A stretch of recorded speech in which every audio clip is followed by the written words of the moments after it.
Hello friends, welcome you all to your channel pharmacy zone. दोस्तों, मैं हूं आशुतोष शुक्ला और हम पढ़ रहे हैं बी फॉर्म 8 सेमेस्टर के इलेक्टिव सब्जेक्ट को, जो कि है फार्मास्यूटिकल मार्केटिंग मैनेजमेंट। और इस सब्जेक्ट का कोड है BP 803ET। यानी सब्जेक्ट की यूनिट फर्स्ट को हम पढ़ रहे हैं और आज का हमारा टॉपिक है स्कोप ऑफ मार्केटिंग।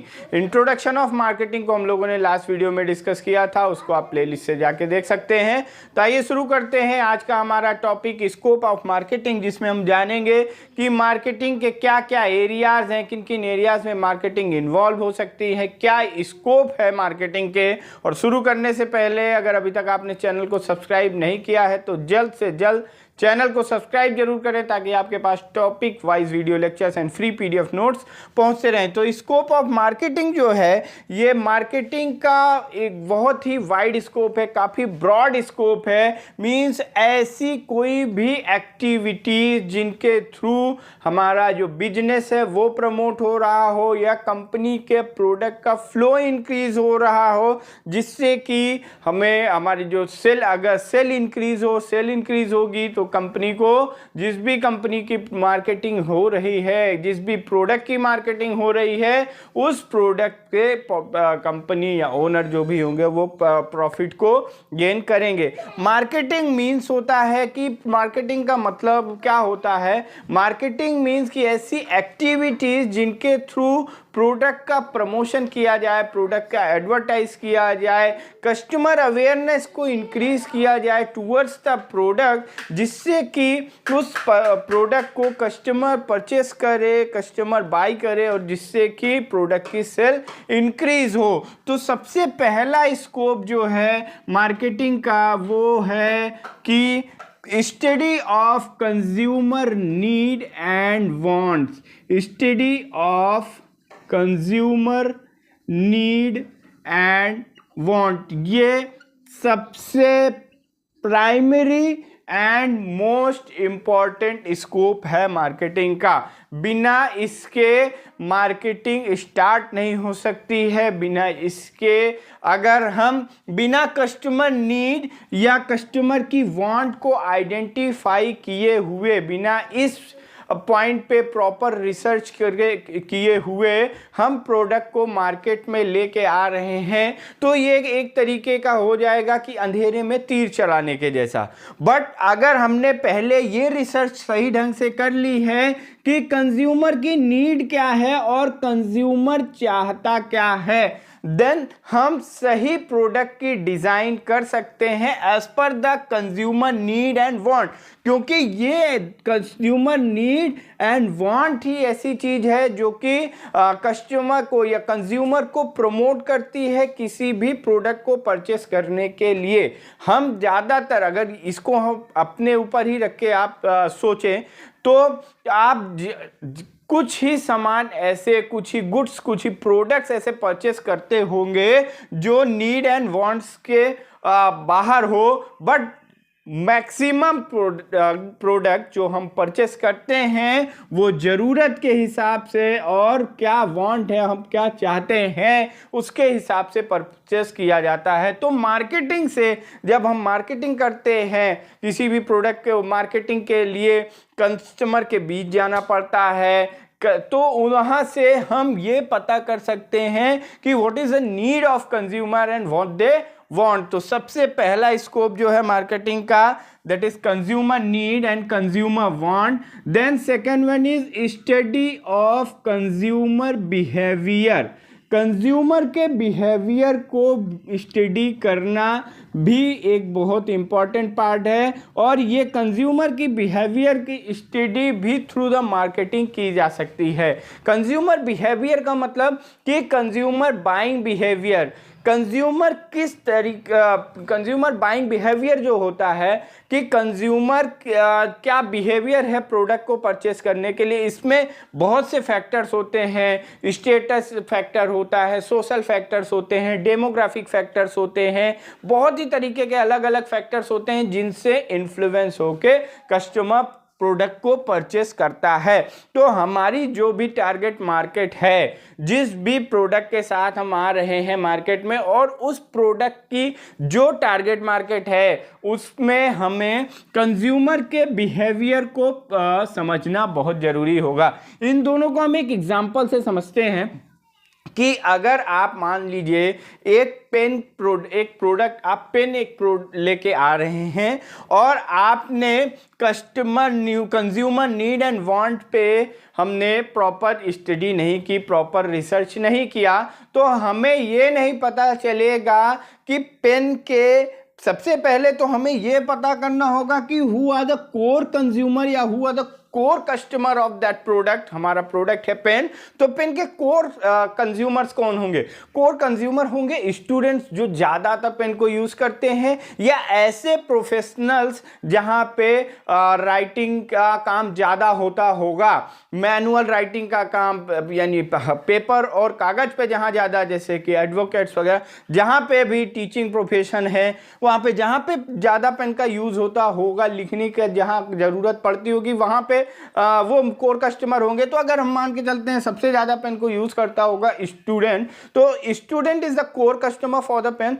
तो हम उस स्टूडेंट की नीड एंड वांट, क्या ज़रूरत है, स्टूडेंट हैं आप तो क्या ज़रूरत है कि पेन जो है हमारी वो स्मूथली चलनी चाहिए, सही ढंग से चलनी चाहिए, लॉन्ग लास्टिंग होनी चाहिए। और वांट्स, ये वांट जो है ये किसी भी प्रोडक्ट पे जो सिंपल सा ग्राहक का, कस्टमर का खरीदने का एक कॉन्सेप्ट होता है, वो यही होता है कि चीप एंड बेस्ट, इकोनॉमिकल होना चाहिए प्रोडक्ट और परफॉर्मेंस बढ़िया होनी चाहिए। तो ये हमें तभी पता चलेगा जब हम कंज्यूमर नीड एंड वांट को डिस्कस करेंगे। उसके बाद आ जाइए कंज्यूमर बिहेवियर को। कंज्यूमर बिहेवियर में इसी पेन पे अगर हम डिस्कस करें तो ज़्यादातर जो स्टूडेंट होंगे वो क्या चाहते होंगे? इकोनॉमिकल पेन परचेस करना, कि जिससे हमारा काम हो जाए, अच्छी तरीके से पेन चले, उस पेन को परचेस करना चाहें। बट कुछ कस्टमर्स ऐसे, कुछ स्टूडेंट ऐसे भी होते हैं क्लासेस वगैरह में आप देखेंगे कि उनको जो पेन चाहिए होती, लिखना हो ज़्यादा या ना लिखना हो उससे फ़र्क नहीं पड़ता, बट उनको क्या कि ये जो पेन होनी चाहिए ब्रांडेड होनी चाहिए, महंगी पेन होनी चाहिए, मीन्स कि एक वो स्टेटस सिंबल हो जाता है। तो ऐसे अलग अलग कंज्यूमर बिहेवियर्स की भी स्टडी हम मार्केटिंग के थ्रू कर सकते हैं। देन जब हमारे पास कस्टमर नीड हो जाती है, कस्टमर वांट हो जाते हैं, पता चल जाते हैं हमें, और उसके साथ साथ हमने कंज्यूमर बिहेवियर की स्टडी कर लिया, तो हमें ये पता चल जाएगा कि कस्टमर चाहता क्या है, और हमारे पास जो हमारे जो टारगेट कस्टमर्स हैं उनमें किस तरीके के कंज्यूमर बिहेवियर्स जो भी हैं वो किस तरीके के कस्टमर्स ज़्यादा हैं। Then as per the analysis we can design our product को हम डिज़ाइन कर सकते हैं, प्लानिंग कर सकते हैं एंड डेवलपमेंट कर सकते हैं। देन जो स्कोप है product planning and development. Product का मतलब, अब जब हमको कंज्यूमर की ज़रूरत, कंज्यूमर की नीड, कंज्यूमर की वांट का पता चल गया, कंज्यूमर बाइंग बिहेवियर के बारे में पता चल गया, देन हम एक सही तरीके के प्रोडक्ट की प्लानिंग प्रोडक्ट की डिज़ाइन कर सकते हैं। और वो प्रोडक्ट डिज़ाइन करने के साथ साथ हमें प्लानिंग भी ज़रूरी होगी। Planning each and every step पे हमें प्लानिंग की ज़रूरत होगी कि किस तरीके का प्रोडक्ट बनाना है। अब वो प्रोडक्ट बनाना है, क्या क्वांटिटी होगी, क्या क्वालिटी होगी, क्वालिटी को मेंटेन करने के लिए रॉ मटेरियल्स कहाँ से आएंगे, और फिर उस प्रोडक्शन को स्टार्ट करने के लिए एम्प्लॉइज कैसे होंगे, क्या टेक्निकल स्किल्स चाहिए होगी। फिर जब हमारा प्रोडक्शन स्टार्ट हो जाएगा तो मार्केटिंग स्टार्ट होगी, तो हम उस प्रोडक्ट को कैसे मार्केट तक पहुंचाएंगे, ये सारी चीज़ों की प्लानिंग, वो भी marketing. And then the development means की product development and also execution of the planning. Then next है आपका fourth one is branding. Branding का मतलब, प्रोडक्ट की जो ब्रांडिंग होती है ये थ्रू मार्केटिंग के थ्रू प्रोडक्ट की ब्रांडिंग को इंक्रीज किया जा सकता है। ब्रांडिंग का मतलब कि जिस सेगमेंट में हम आ रहे हैं, अगर हम पेन के सेगमेंट में प्रोडक्ट लेके आ रहे हैं तो उस पेन के सेगमेंट में हम बेहतर क्वालिटी प्रोवाइड करें और उस बेहतर क्वालिटी की प्रॉपर मार्केटिंग हो, मींस प्रॉपर एडवर्टीजमेंट हो, प्रॉपर प्रमोशन हो, और एडवर्टीजमेंट, प्रमोशन, मार्केटिंग से ज़्यादा कस्टमर उस प्रोडक्ट के बारे में जानेंगे। जितने ज़्यादा कस्टमर उस प्रोडक्ट के बारे में जानेंगे उतने ज़्यादा कस्टमर उस प्रोडक्ट को परचेस करेंगे। किसी भी प्रोडक्ट को आप कब परचेस करते हो? जब आपको उस प्रोडक्ट के बारे में पता हो। आपको अगर प्रोडक्ट के बारे में पता ही नहीं है तो आप परचेस कैसे करोगे? आप कोई पेन लेने जा रहे हो, आपको पता होना चाहिए ना कि हमें कौन सी पेन चाहिए, अदरवाइज आप जाओगे तो वो फिर सेलर के ऊपर डिपेंड करता है। जिस भी शॉप से आप परचेस करने जाते हो उसके ऊपर डिपेंड करेगा कि वो आपको कौन सी पेन दे रहा है। तो ब्रांडिंग मतलब कि उस क्वालिटी को, प्रोडक्ट की क्वालिटी को, प्रोडक्ट की वैल्यू को इंक्रीज करना, और ये भी through the marketing we can increase the branding of any product. Then next one is packaging. Packaging भी हम मार्केटिंग के थ्रू पैकेजिंग को इंक्रीज बेहतर बना सकते हैं, बिकॉज पैकेजिंग का जो यूज़ किया जाता है वो पैकेजिंग जो होते हैं प्रोडक्ट के प्रोटेक्शन के लिए, प्रोडक्ट की इन्वायरमेंट से बचाने के लिए, और प्रोडक्ट के अट्रैक्टिवनेस को इंक्रीज करने के लिए। साथ ही साथ पैकेजिंग में प्रोडक्ट रिगार्डिंग इंफॉर्मेशंस भी मिलती हैं। जब हम मार्केटिंग कर रहे हैं, और मार्केटिंग के थ्रू, मार्केटिंग का मतलब है आप जब मार्केटिंग में हैं, प्रोडक्ट को आप नए प्रोडक्ट के साथ आ रहे हैं और प्रोडक्ट की लीड को इंक्रीज करना है, आप लीडिंग ब्रांड बनना चाहते हैं, तो आपको कंपटीशन को, जो कंपटीशन मार्केट में चल रहा है, जो एग्जिस्टिंग प्रोडक्ट्स हैं उनके साथ कंपीट करना होगा। तो कंपीट करने के लिए हमें हर एक स्टेप को बेहतर बनाना होगा। तो जो भी प्रोडक्ट जो भी कंपटीटर्स हैं उनकी पैकेजिंग को एनालाइज करके हम किस तरीके से अपने प्रोडक्ट की पैकेजिंग को बेहतर करें, ये थ्रू हम मार्केटिंग कर सकते हैं। Then 6 one is channel of distribution. ये भी बहुत ही इम्पॉर्टेंट स्टेप है, क्योंकि सारी चीज़ें हो जाने के बाद आपने प्रोडक्ट बना लिया, पैकेजिंग अच्छा कर ली, मार्केटिंग बेहतरीन कर लिया आपने, अब प्रोडक्ट की डिमांड आने लगी। प्रोडक्ट की डिमांड आने के बाद ये जो चैनल ऑफ डिस्ट्रीब्यूशन होते हैं, यही प्रोडक्ट को कंज्यूमर तक पहुंचाते हैं। अगर चैनल ऑफ डिस्ट्रीब्यूशन का मतलब यहाँ पे आपके होल सेलर्स हो गए, रिटेलर्स हो गए, these are the channel of distribution for any product. अगर आपने सही होल सेलर का चुनाव नहीं किया, सही होल सेलर का सिलेक्शन नहीं किया, सही होल सेलर का सिलेक्शन का मतलब कि जो सही टाइम पे आपके प्रोडक्ट को परचेस करे, अवेलेबल करा ले, और ज़्यादा रिटेलर्स पे जिसकी प्रोडक्ट का जिसकी कवरिंग हो, मीन ज़्यादा रिटेलर्स पे जो प्रोडक्ट को सप्लाई कर सके, एंड रिटेलर सही रिटेलर्स हो जो कि आप रिटेलर्स के मतलब रिटेलर्स के थ्रू प्रोडक्ट सब्स्टिट्यूट बहुत होता है, तो वो रिटेलर्स प्रोडक्ट को सब्स्टिट्यूट ना करे, आपका प्रोडक्ट को वो सेल करे।